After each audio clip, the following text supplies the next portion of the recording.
지방선거 전반에 어떤 영향을 줄 거라고 보세요? 아주 안 좋은 영향을 주죠. 박안주 의원이 했던 그 잘못된 행태도 문제고 그 이후에 민주당이 어떻게 대처해 왔느냐 예. 그것도 따져봐야 되고 아하. 앞으로 어떻게 해 나가느냐 이거를 유권자들이 볼 겁니다. 제가 보기에는 별 영향은 없을 것 같아요. 민주당 그러는데 뭐 새삼스러울 건 없죠.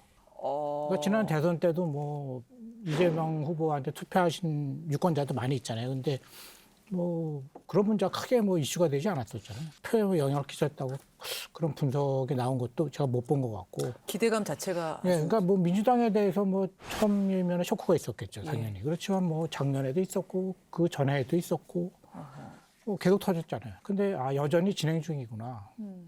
이런 문제는 제가 보기에는 이제 쉽게 말씀드리면 조직과 개인 간의 문제거든요. 그러니까 힘없는 개인과 권력이 있는 조직이 부딪혔을 때 힘없는 개인이 이길 수가 없어요. 다른 사람이 그 피해자에 대해서 배신자라고 얘기하잖아요. 배신이라고. 자, 이것은 이제 김원희 의원 그 보좌관 그런 사이의 일을 말씀하시는 그러니까 거죠. 무슨 얘기냐면은 개인의 인권이라든가 이런 문제에 관해서 얘기하는 게 아니라 조직 전체로 볼 때 만약에 신고하거나 그러면 조직에 해를 끼친다. 그러니까 너는 배신자다. 아하. 결국은 선거에 불리하게 된다.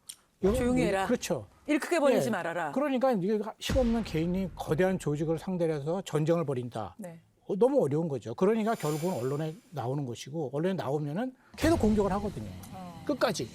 그러니까 제가 보기에는 민주당의 이런 것은 뭐 하루 이틀 본 것이 아니기 때문에 제가 보기에는 무덤덤하게 받아들이고 민주당이 아직까지 안 변했구나.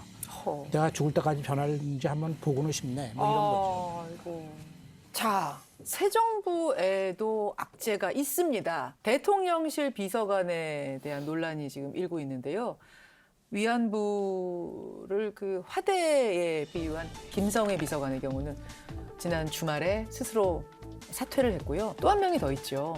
총무비서관으로 발탁된 윤재순 전 대검과장. 검찰 시절에 성비위로 2차례 징계성 처분을 받았었다 그럽니다.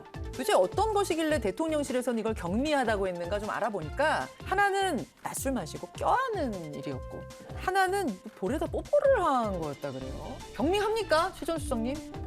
뭐 그게 몇 년도에 일어난 일인지는 모르겠습니다만 과거 잘못된 관념이나 잣대, 문화로는 그렇게 표현할 수 있겠죠. 과거. 그때 기준으로. 예. 정말 엉터리였잖아요. 지금 기준에서 청와대라는 아주 대통령 비서실이라는 중요한 자리에 중요한 직책을 소화해야 되는 이제 공직자가 되는 거 아니에요? 예. 그러면 오늘의 기준에서 이것을 봐야죠. 그럼 매우 심각한 문제죠. 그래서 그게 과거에는 경미했다라고 얘기를 하면은 그때 문화 속에서 살아야죠. 제가 보기엔 불과 뭐 몇 년 아니 10년 전 일일 텐데 그게 과거가 아니죠. 현재죠, 당연히. 근데 두 번의 징계를 받은 건 사실이잖아요.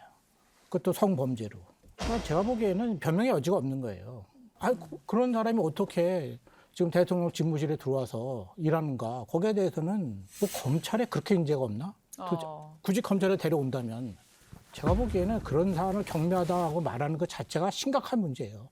그 의식 자체가. 두 분 다 그러니까 적합하지 않은 인사다라는 것은 동의하시는데. 황당한 거죠. 윤재순 총무비서관? 그분이 그렇습니다. 연세가 한 90 됐나요? 그건 아니실 것 같습니다. 그러니까 그렇게 아마 나이가 많지는 않을 텐데 예.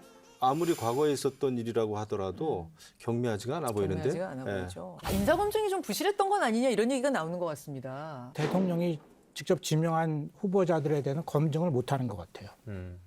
대통령이 이 사람 능력 있어 찍고 나면 그러니까 검증이 제대로 안 그러니까 되는 이 거 사람을 아니냐. 총무비서관으로 하면은 검증을 못하는 것 같아요. 그렇지 않고서는 이런 인사가 이루어질 수가 없거든요.